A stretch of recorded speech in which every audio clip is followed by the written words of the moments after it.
My dear people are standing on the observed protocols. I wish to move ahead with what we have today. In the first place, I'm so happy and grateful to our able professor and VC, the person of Father Christian Heidegger, who gave this birth to this very occasion today. So once more, thank you. Thank you. On our topic today, we are going to dwell on the collaborative journalism vis-a-vis Heidegger's Beingness on social media space for sustainable peace and development in Nigeria. Over the years, conventional journalism practice has always been the act of the professional journalists acting as reporters or correspondents to their various media. These professional journalists are those who are trained in the nitty-gritty of journalism. But today, however, the invention of growth of new media technologies have given a shift in paradigm and way of conception and of practice of journalistic profession. The idea of professional journalism working alone and criticizing the actions of citizen journalists has been seriously condemned. What do I mean by citizen journalism? What do I mean by collaboration? Citizen journalism are those unprofessional ones. We know those who are trained as journalists, who pass through the academics. They are professionals in their areas. But citizen journalists are those who are not professionals, but they do the work of journalists. Like we say, those of you who are here, many of you have your iPhone, smartphone.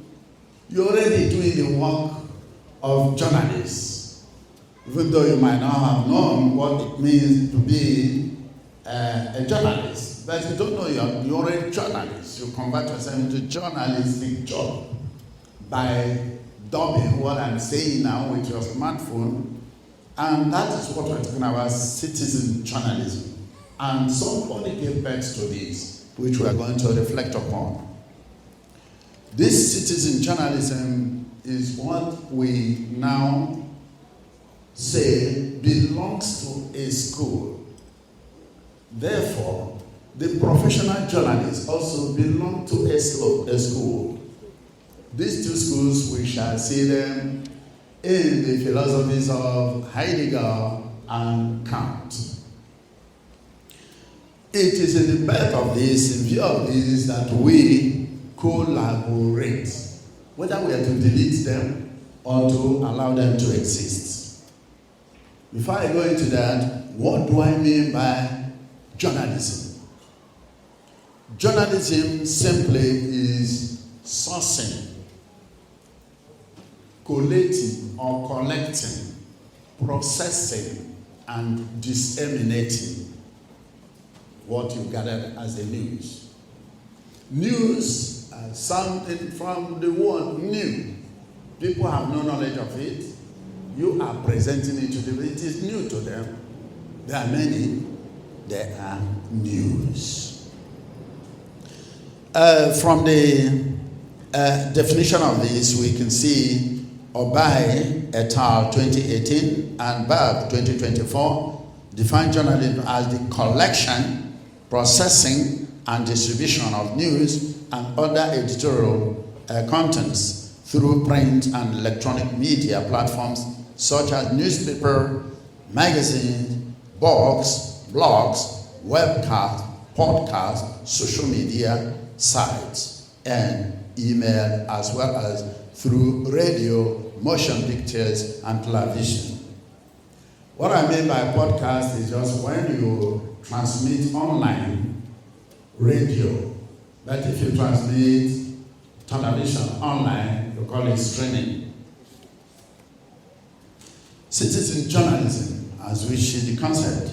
Over the years, the exclusive duty of trained journalists to collect, process, and disseminate news have come under intense challenge and decentralization due to the invention of new communication technologies, which have simplified the art of journalism and have also opened new ways of executing the trade.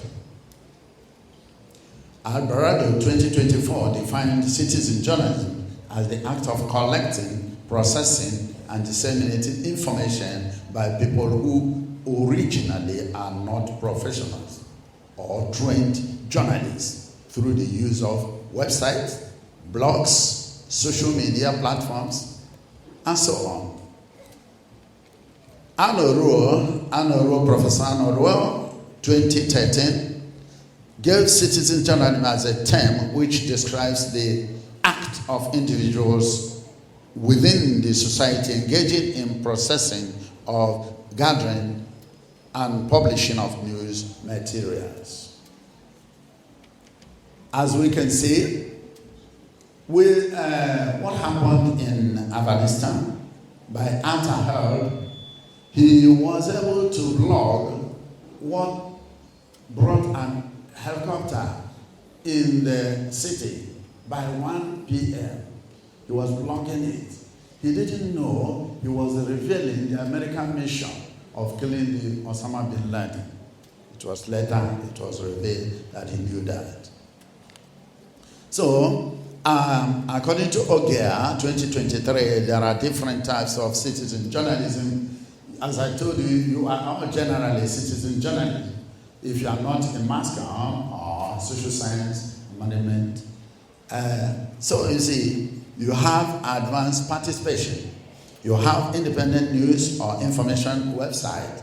You have participatory news sites. You have collaborative and contributory news sites. All these are ways people post, publish, disseminate information which they gather. Now, what do we mean by collaborative journalism? To boost the credibility and acceptance of online news dissemination, it is proper that some elements of editorial guidance and cleanup are used to present the information they dish out. This will entail professional journalists working closely within citizen journalists to have a better and more refined information. So combination, acceptance by professionals of the amateur in the system of profession is called collaborate. To collaborate. Why should they use it that way? They are collaborating because these people are no longer possible to be controlled. Obaya Nonyebuchi, citing Cole's 2009 averred that collaborative journalism is the act of professional journalists merging their news stories with pictures and information produced by citizen journalists. So you merge amateurity and professionalism. So when you merge them, then you begin to lower the professionals, at least lower their ego to accept those. Why? Because they are in the internet. Now, we have been talking about all this in the area of journalism. Who gave birth to this idea? We have somebody called Martin Heidegger. He was born in Maastricht, Germany, This man, he was a doctor. He had a doctorate in 1913.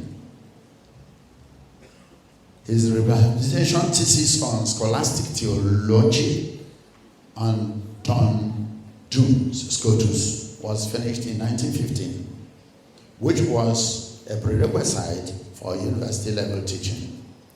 Now, understanding Heidegger's philosophy of beingness, what is it? He tried to distinguish Dasein and then the man in the world, in der Welt sein. Dasein, man there, that man there.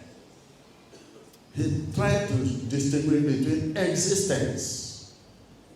Existence. This existence, are you existing for who? For yourself or for others? Along with others? Why are you existing? This man was able to pose this question. So, he tried to show that the design is a cornerstone of his investigation into the essence of human life. Then, the man there and existence cannot have footing as in being there. If you are really existing, you are involved with daily activities, interaction with people. You cannot interact alone. As I'm talking now, I'm interacting with you. If you are not there, then I'm soliloquizing because I'm talking to myself. Now, this is what Heidegger is trying to bring into journalism. We will see the relationship. That is an opposition. So, when you talk about existence, you talk about involvement with others, interaction, daily activity, transactions. But when you talk about the beingness, being, why are you becoming?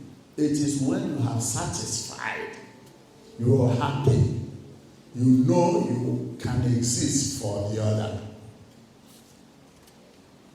According to Heidegger, a person's purpose in life is to interact and engage with people in order to find meaning in it. So you cannot have meaning in life without interacting with others. A person living in solitary confinement will not be able to enjoy life. That is what it says. Man is a social animal. Social animal means you cannot become unless you talk with another, have need for another. This is theological also, social, political. You can do nothing without the other. And I'm going to tell you this. We know prior to now, we used to write articles, sole authorship. But at the time, Heidegger came into view, or heads of many. And there is now a look into this so-called sole authorship. It has not helped to groom people. It has not helped many people. Like, if you are looking for slow books now, Thomson Reuters, to write one, you will have to pay almost 1.something million. So, but when you write collectively, when you need another, when you go with others, you can afford it. That is why now they decide to allow collaborative writing, which will make the young ones grow, which will make us understand ourselves. So, intentes to exist means to help others, helping others. So, understanding the key concept of Heidegger teaching on beingness is that it has four variables: relationality, contextuality, temporality, and finitude. By relationality means beingness is characterized by its relational essence, emphasizing the interconnectedness of all entities. interconnectedness of all entities as against the Kantian, discrete, discontinuous, non-contiguous nature of things.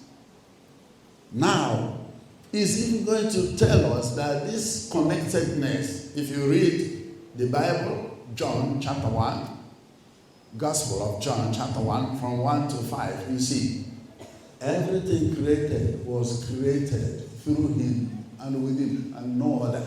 Without him, nothing exists. So, Heidegger is already pointing, without knowing, that Christ is the interconnectedness, that we need one another. You can't do without the other. And he goes to corroborate what God said also. Cain, where is your brother? Cain, where is your brother? So, that shows relationality. So he was very serious about that. Contextuality means a situation you find yourself, you will still see that it can transform or change you. Contextuality. Context. If you go to Rome, you do like the Romans. Like I'm here now. If I go home, I will descend to local vernacular. But because I'm here, the context has already changed my way of speaking. Even the pronunciation. I will not use this in adoration. So, this is contextuality. Beingness is context dependent, meaning that existence is shaped by its surroundings and circumstances. Temporality. Being is temporal. That's what they call Zaindes. Then God is a Zain. So, finitude. If you are finite, you know you have beginning, you have middle, you have ending. So you don't need to be pampered. You have to adjust and then allow the amateurs to be part of you. So now, this is a view. This is a philosopher. We'll see how he came into it, how his idea is important in journalism. But before that, let us look at his sharp and opposite end called Immanuel Kant in the philosophy which he propagated on individualism. He was born in 1724, April 22nd, in Königsberg, close to Baltic Sea. That's in Prussia. Part of it is now Kaliningrad, a part of Russia. So somehow now Immanuel Kant is a Russian, but his thought was born in Germany. Okay, so this man, according to Otterson, 2009, Kant's philosophy of individualism started in his 1785 writing on the grounding for the metaphysics of morals, where Kant showed a deep concern for the autonomous will of an individual, which he has valued because it is an end in itself. So, for this man, he propagated two things: autonomous or freedom of the will, then enlightenment. What does he mean by this? Autonomous. You are a person because your mind, you are your freedom. You're free to think. You're free to think out. This makes you a person. If you cannot have free will by yourself, then you are not a human being for him. So the autonomous or autonomy or freedom needed for an individual to be a person.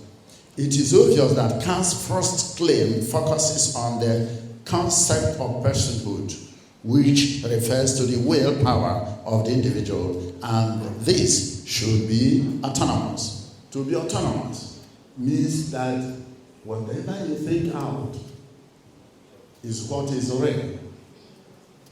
Nobody should think for you. You should not remain a tutelage. You should not be under somebody. But this goes to remind me of what somebody said. He told me, Father, I will never answer anybody sir in this world.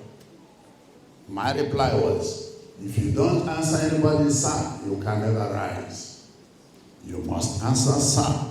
Then another will answer you sir.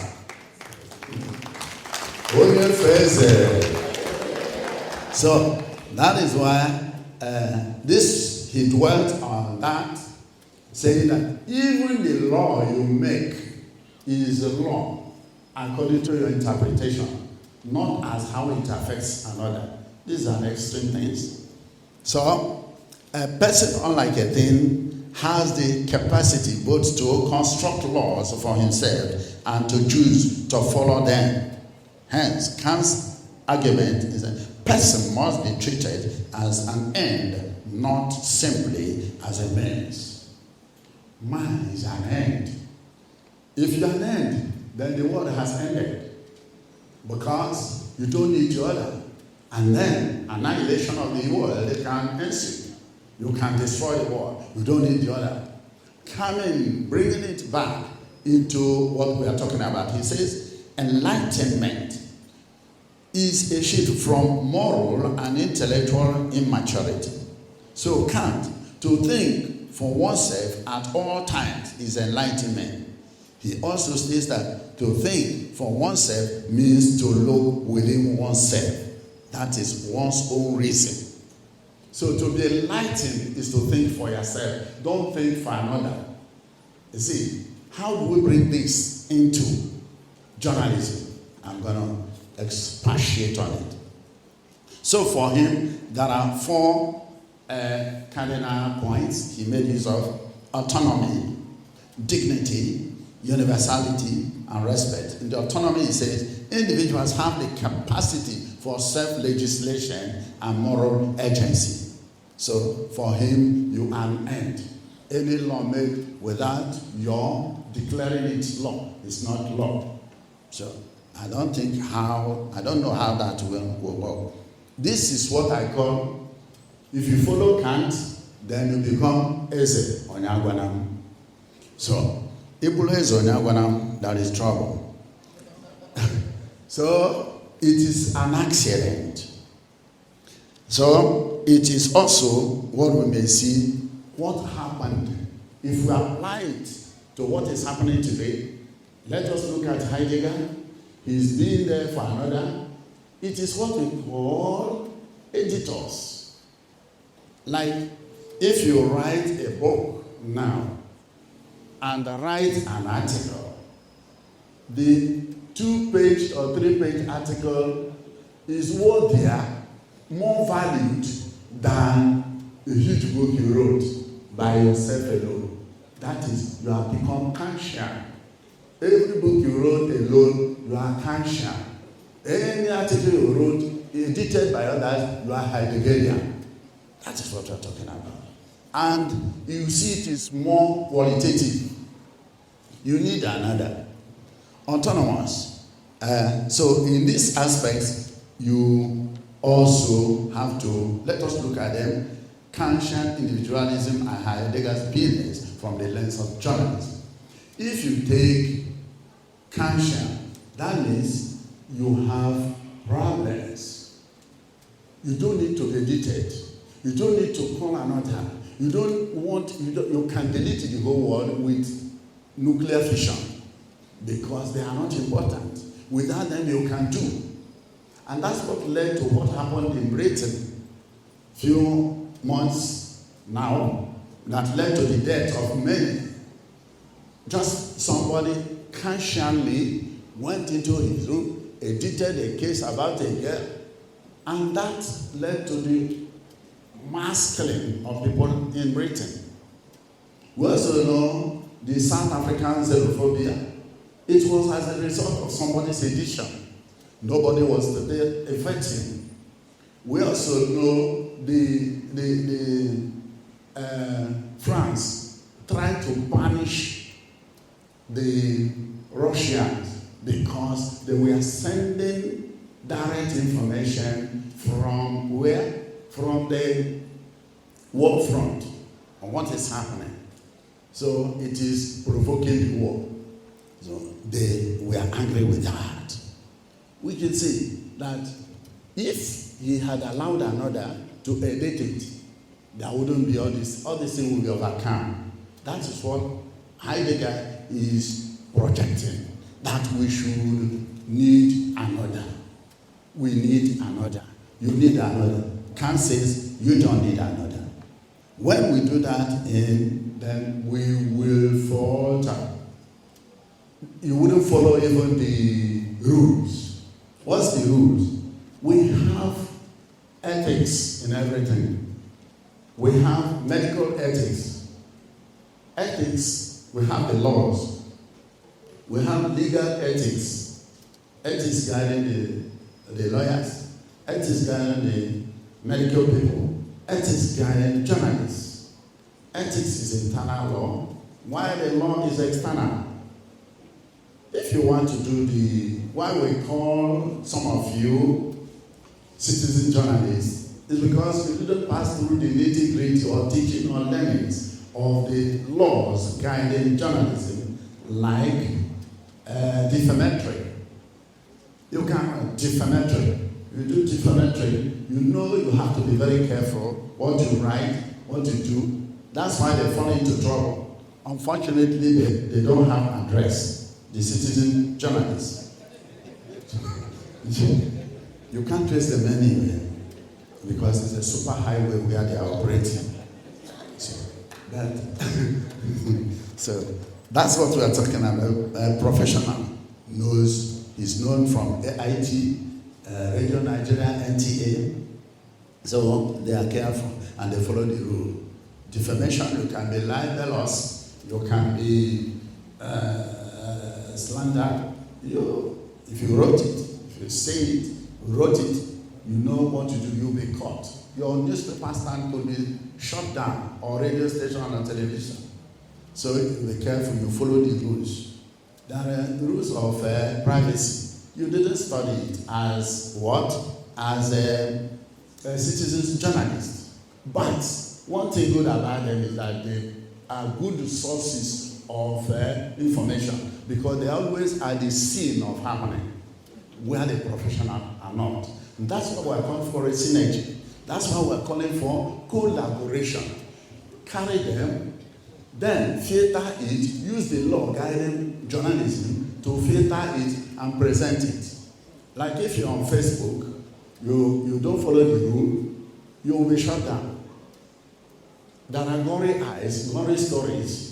If you are showing blood all the time, they will question you. So that is the rule guiding that. So there are nudity. You don't do that. You don't snap somebody eating. You don't snap somebody without permission. Like some of you have failed the law already. So I can take you off. So unless you took permission from me, like those there. So this is where the citizen journalist should be collaborated with the professionals, so that as not to go far and wide. If we look further in this view, we can see that Kant kills professionalism, whereas Heidegger kills citizen journalists. So, but two of them are important. Even though the other one submits premature, amateurly, and without vetting, just drops it, I drop. So, the two of them should collaborate and then sift as we see today. Heidegger, the idea of living for another is for the collective good of everyone in the society, is completely enshrined in his philosophy of beingness. His philosophy, he talked about 4 major principles, which are relationality, contextuality, temporality, and finitude. Whereas as Kant, we see him in his total separation, one from another. So Here we can also see that somebody in Africa tried to uphold this view. Somebody like Julius Nyerere of Tanzania, in his philosophy of Ujamaa, brother, take care of your brother, Ujamaa. So he was a great philosopher. If you are knowing that your brother exists, you will ask him for a help. You will ask him, please look into this work for me. And you will see that 2 good heads are better than 1. Not 2 heads. Because 2 drunken heads are not up to 1. So that's what we say today. Today we now conscious individualism and Heidegger being from the lens of that. We can see all these 2. We now look briefly into the new media and sustainable peace. What is this new media? We have traditional ones, radio, television, newspaper, and all that. They are traditional ones. But with time, the American army introduced the internet. There is a shift in paradigm. That this is amalgamation, a connectivity between computers, which is Heideggerian.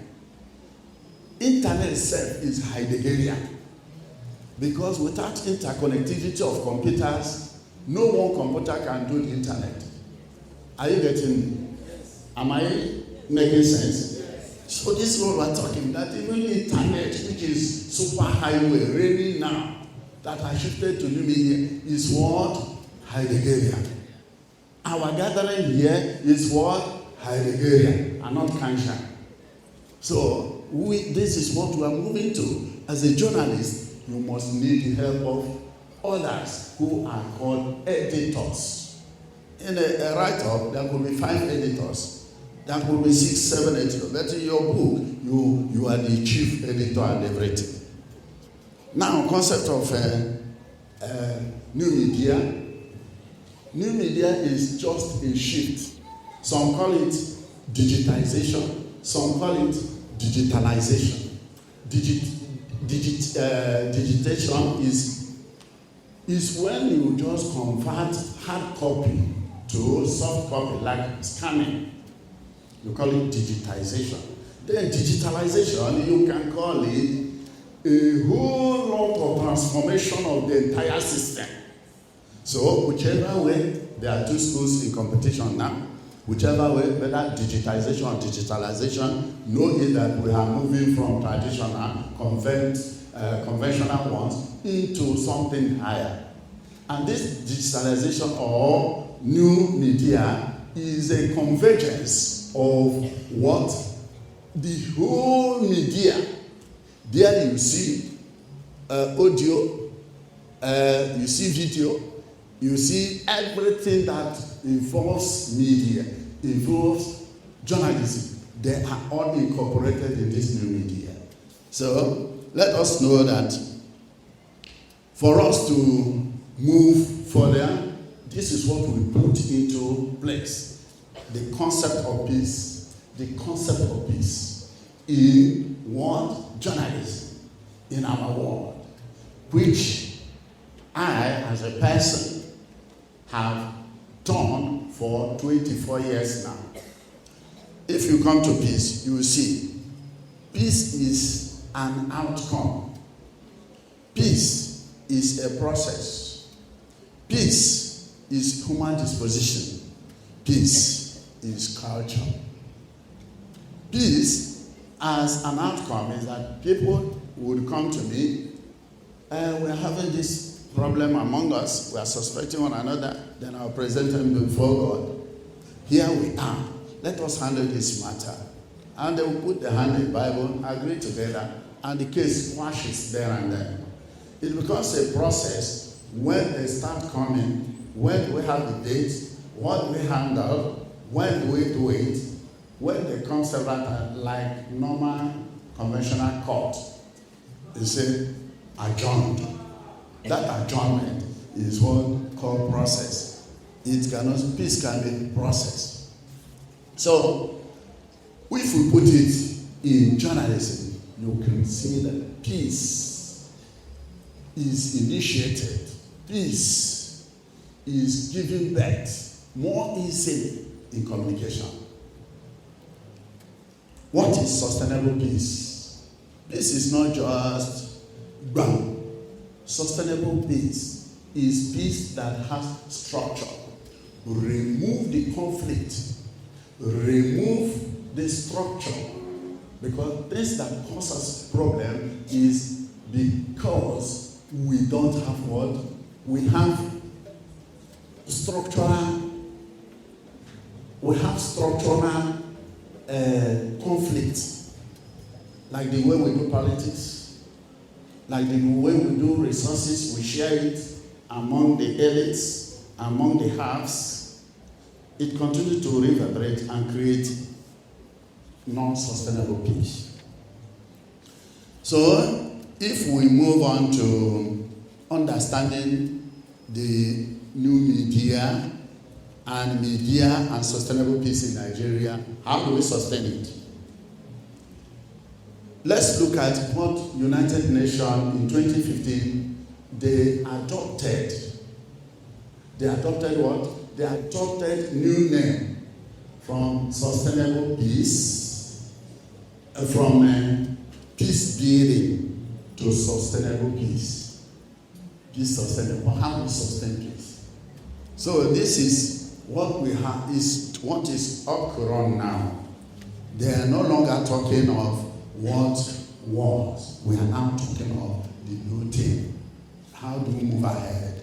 It is the media that show all this. Let's take, for instance, notwithstanding the new media and sustainable peace in Nigeria, notwithstanding the various manifestations of the conflict and violence in the country, the new media, especially the social media, can go a long way to fostering peace in the nation. This can be in the form of promoting contents on national unity, peaceful coexistence of all tribes, and good governance and accountability on social media space. If we continue to promote this, we will see wonders, like the ongoing campaign by the National Orientation Agency entitled National Anthem and National Values Charter is used on social media to unify Nigeria and build permanent peace. They use it also to teach against hate speech. So this is what the media will talk. Media will use, what media will foster it. What do we do? If we look at the ways we address the root causes of conflict by helping to foster participatory democracy, justice, and accountable governance. This led Ibuzo in 2021 to summarize that these things are the factors that will help us be peaceful. 1, there must be justice. 2, just and accountable governance. 3, protection of human rights. 4, equitable distribution of resources. 5, peace and security education through culture in the schools and among the people. So the major factors according to Ibuzo are ethno-religious conflicts to be controlled.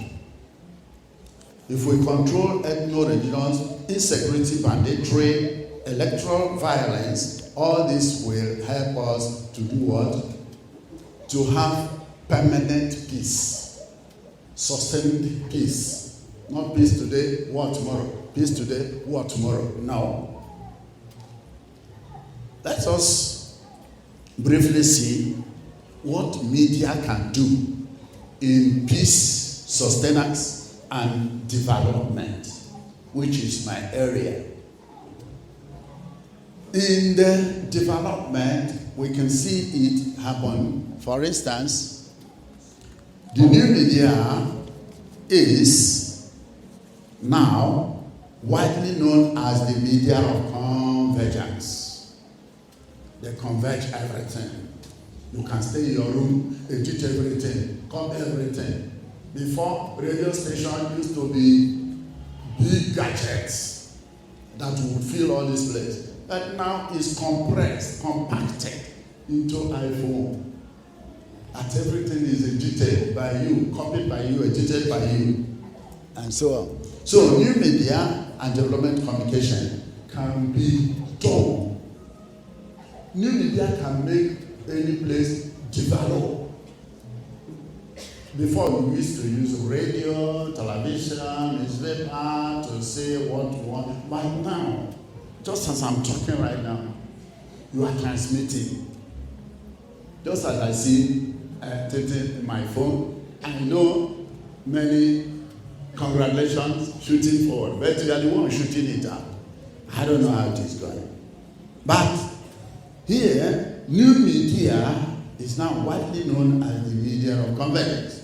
It is a form of media that relies on computer for redistribution. The term new media is made up of the improvement in the current media delivery system. So we have dealt with this. What we are now concentrating is you can use it, development communication, as the process of using communication and the media to alter the political economy of this country. For instance, Jonathan brought out a program which we call Increase or Fadama Additional Program. Buhari also introduced his own Empower. But there was something that happened. That of Buhari was not popularized as that of Jonathan. It was the duty of the development communicators to have blown it. And anyway, the government is doing a project that is developmental. It is the duty of the internet, use of the internet. Because the traditional ways may not travel far. You may say 999.9 FM or this, and it will stop at 99. But if it is new media, it goes beyond the end of the world. Is that true or not? That is what we're talking about. So there is need for the use of new media to transfer, transmit, and then know the need of it. But what we do, we have to harness. So I'm talking here what I do, what I used to do, and what I'll be doing, I as a person using this. And that is why I majored in new media in 2013 when I became a doctor in new media, because I know that's what I'm applying in my ministry or apostolate and going far. So if you only depended on the traditional one, you will not travel so far.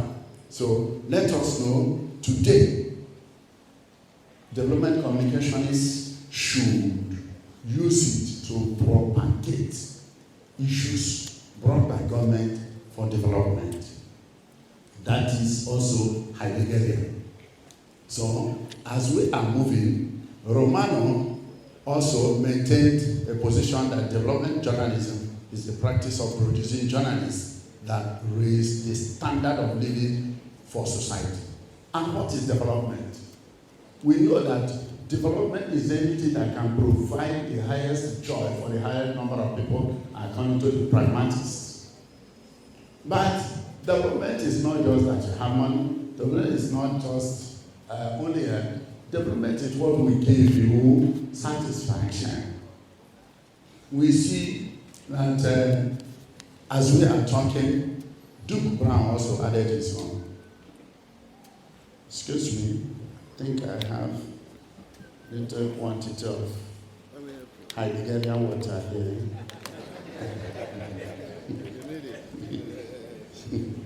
It will cooperate with my voice. Can't we say don't drink? but Heidegger will tell you, drink.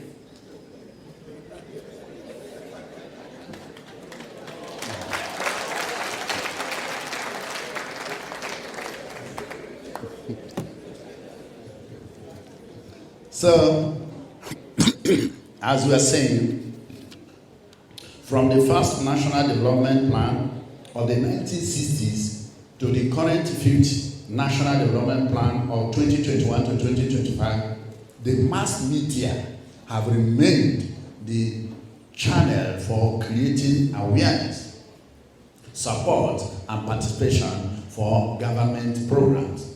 Radio, television, newspaper, magazine, and films were the legacy media. When I mean legacy is conventional. When I mean conventional, I mean the traditional ways of doing this. But now new media has added force, very big force to it.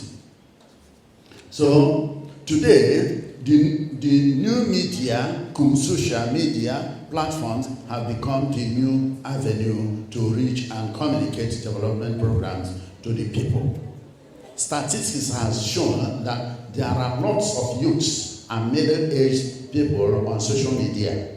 This has made it a viable place to reach the target audience of development program.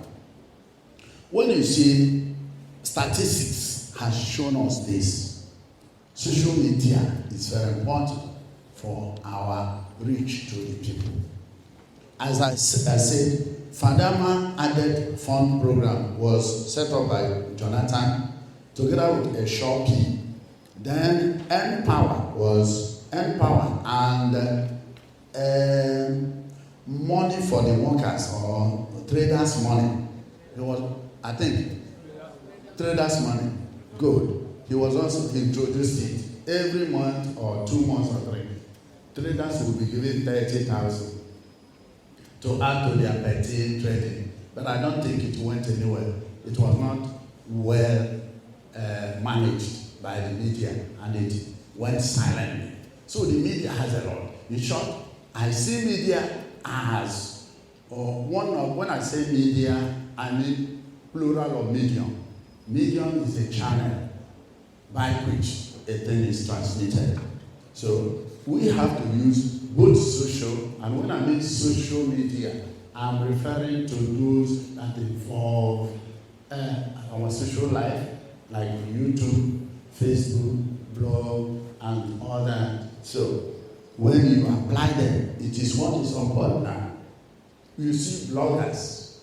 There are so many of them who are not learned, and some of them who are not here, but they are doing well.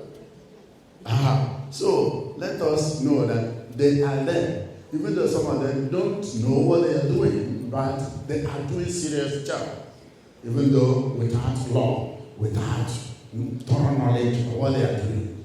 But I know there are some entities or some of the communicators or bloggers who pass through this institution, combining it. They already 2 in 1. For instance, Okulora passed through this school. I think I taught Okulora. Am I right? So Okulora is one of the popular bloggers. He schooled here, I think. And now he's combining it with citizen journalism. So 2 of them are in there. So I think I called him to know whether he's the one. He said he's the one. So that's what we do, that we need, there are challenges. Competition for audience. There are too many activities happening around the elites. The issues of ownership pattern is relevant. The problem is that the professionals don't acknowledge when they sift information from the citizen journalism who are conscious. So you should know that you need these conscience because they are always on the spot. Accidents happening now, they have taken it. Whether blood flow, you just throw it into the net. What you do, you catch it, filter it, and send it back to the public as a professional. So they are everywhere. They are more in number. Citizen journalists are more in number. Like nobody, some people who may counter journalists here from where? IT, Radio Nigeria, NTA, but almost 3/4 of you are what? Are citizen journalists. So we need you as professionals so that you can keep supplying us with information. But make your source, it can be investigated. That's what you're afraid of, that they shouldn't investigate your source. But we need to investigate your source. So if you want to make yourself authentic. So we can see that in this journalism, the Nigerian journalism today is characterized by complete reliance. Okay. Good. So this will lead us to conclusion. There is no gain stressing the obvious that Heidegger's Beingness is all about the coexistence of man within a given society. For this reason, a person is expected to live for his fellow man, meaning that we are created for one another, not necessarily for ourselves alone. You are being for another meant that you exist for another. You need the other person in order to exist well. Your existence is founded on another, and as such, you need the other. Hence, no need for wars that can terminate the other. This view is in synergy with that of the Julius Nyerere of Tanzania, who said, Ujamaa, exemplified. And so, let us walk Heideggerianly and then be able to catch up with what we are doing as journalists in this last time. That will ensue peace, ensue development. In contrast to ideology of Heidegger is the Kantian philosophy on individualism, which looks at man as existing for himself. He's alone, he's an end, he's a beginning, he's an end, he's Alpha and Omega, he's even God. So, in essence, human beings are supposed to take actions and behave in such a way that they can preserve themselves, and as an individual, it argued that man is a rational being and knows what is best for him or her. So a man should strive to live life to the fullest for oneself. That is Kantian. This suggests that the well-being of another is not really the primary concern of the individual. When we talk about this, we now see that these two people need synergy. These two people need collaboration. It is true, what Kantian is doing is taking man away alone. A woman can stay in his house, forget how to cook, forget real life. You will look into the phone, you will be smiling and chatting, forgetting that the children and husband are hungry, until husband used to knock on her head before she drops the phone. I see, that is Kantianism. It taken over. If you are Heideggerian, you will know, let me drop this and communicate with my husband. So the Kantian must exist for the Heideggers, because the Heideggers are already existing for the Kantians. As it concerns the act of dissemination of information on social media space, on the internet, the two schools of thought must work together. Hence, the idea of collaborative journalism for a resultant effect of professional reportage, the amateur and the professional.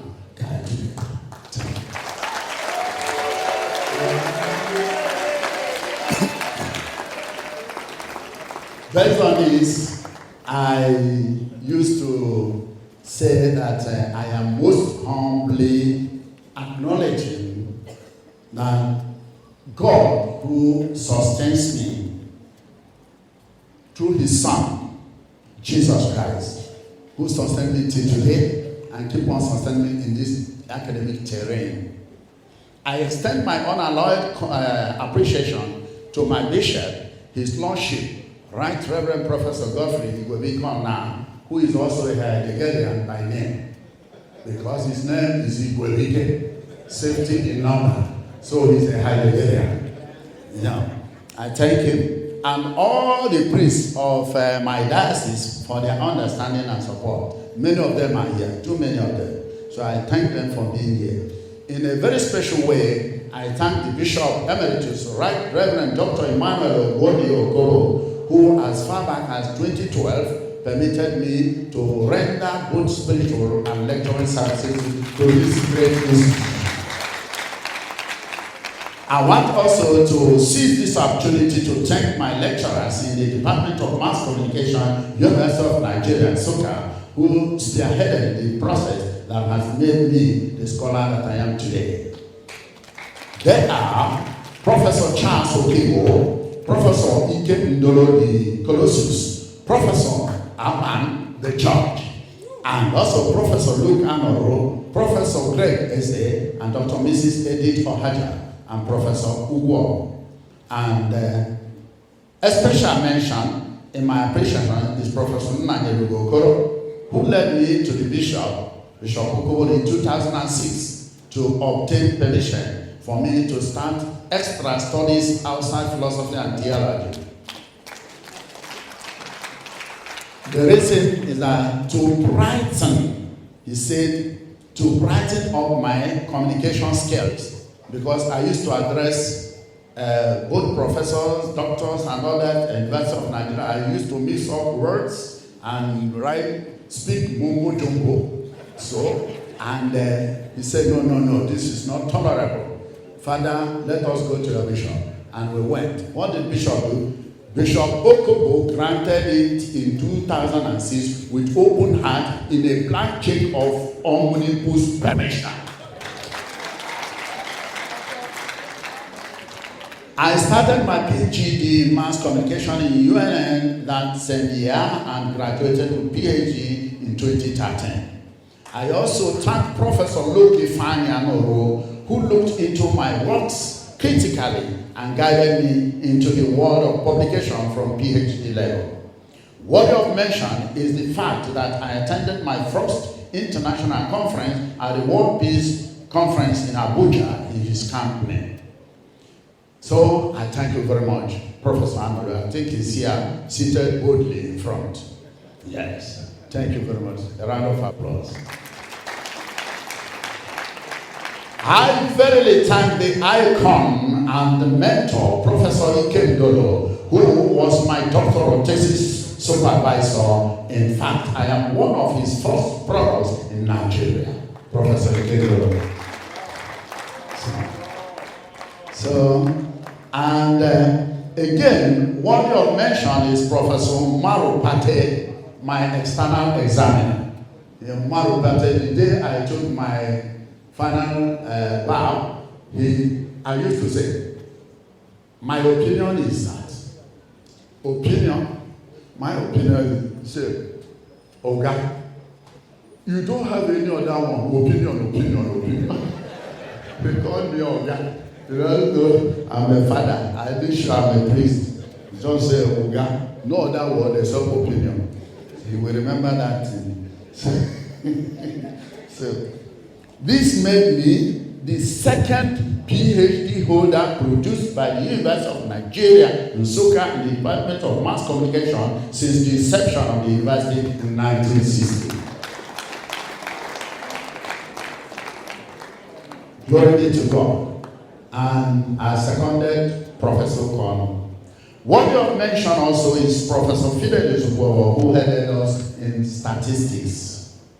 I also extend my unquantifiable appreciation to Enugu Diocese, the proprietor of Godfrey Okoye University, starting with his Lordship Bishop Callistus from Naga and his auxiliary Bishop Ernest Obodo, my classmate, and the rest of all the Enugu Diocesan priests.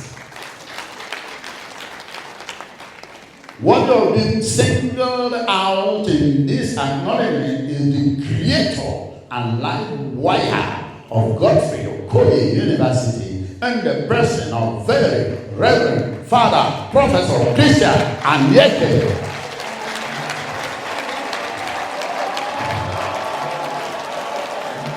Yes, the Vice Chancellor Magnificus. Yes, that is him. Yeah. For ending my employment in the year 2013 to teach in this most honorable standard learning higher institution east of the Niger, Nigeria, and one of the top ranking and world-class private university.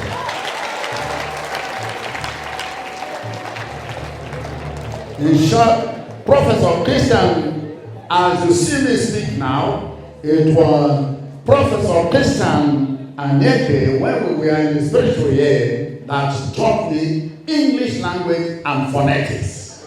To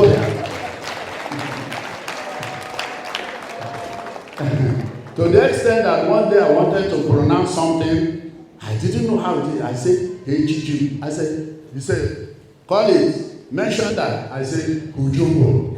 And everybody, both himself, threw away his chalk. And everybody laughed and tired. Kujumbo. And my name became Kujumbo from that moment. So, this is, I thank God, who made him see that this potentials in me was worthy of development. So he developed it. Had he said, go ahead, I wouldn't be here. Please, a standing ovation for that, because it's not that easy. Standing ovation for him. Oh.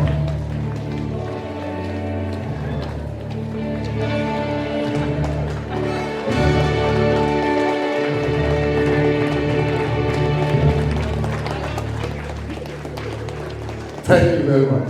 So I was very careful, I have been very careful not to pronounce wrongly. Otherwise, you just see his head like, no. I don't. So, I'm repeating, this is what happened about 20 years ago that I'm practicing here, I'm speaking right now. What he put into me. So he has atom in me. So he has atom in me, atom of English language and spirituality. I thank again the Almighty Governing Council and the Senate of Godfrey Okoye University, who assessed, processed, and confirmed my professorship in the spiritual area of new media and development communication. I also thank the Honor Inaugural Lecture Committee before whom I sat to defend this lecture and who helped to doctor it into a befitting shape. I also thank the organizing committee headed by Dr. Mrs. Associate Professor Mrs. Ude and Professor Osuji, who handled this matter. Please clap for them, for it is not an easy job. May I use this opportunity also to thank my faculty members and the current Dean, Faculty of Management and Social Sciences Associate Professor John Odo. In a very special way too, I would like to thank Professor Seju today, my former Dean of Faculty and current Dean of Social School of Postgraduate Studies. I am deeply grateful to him for his protective guidance. Thank you. I am also very grateful to my departmental head, Dr. Benjamin Onwukwalonye, and other lecturers in the department, namely Professor Inko Indolo again, Professor Cosmos Wokafo, Professor Armstrong Idachaba, Dr. Barrister Alexander Chima Yebuchi, and Dr. Wosu. We also remember Dr. S.M. Louis, Mr. Nnamdi Nzekwe, Dr. Ambrose Ibokwe, Mrs. Fiona Udebono, Mrs. Odioma, and Miss Miriam Odo for their assistance. Please, a lot of applause for these gentlemen and women. You see, they are great. And even though Fiona is already abroad, we thank God for that. To my colleagues in the university in general, I thank you. I say thank you.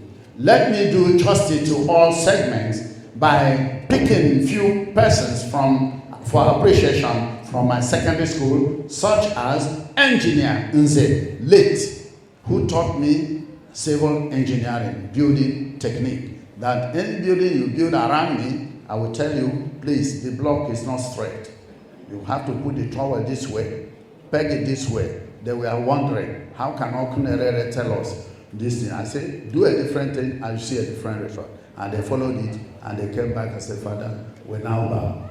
So, now, I also make a reference to primary days. In my primary school in 70s, 1973, one of them I remember is Professor Mrs. Okolo, UNN, and Professor Mrs. Ofonkansi, UNN. They are all here. In the wider list of acknowledgements are all the, I also see, in conclusion, I thank Enugu State Government under the leadership of His Excellency, Dr. Barrister Peter Mba, who built this auditorium. Thank you. He is ably represented by Professor Sam, my parishioner. He's my parishioner. He's representing, standing in for the governor right now in this hall. So, finally, all right, to everyone else who contributed to my academic success today, both calendared and uncalendared, may the good Lord reward you graciously and super abundantly in Jesus' mighty holy name. And in the end, I wish to congratulate the Okunerere Consuming Fire Ministry worldwide for their red charcoal prayer for me throughout this struggle. Once again, I thank you all and thank you, my people. God bless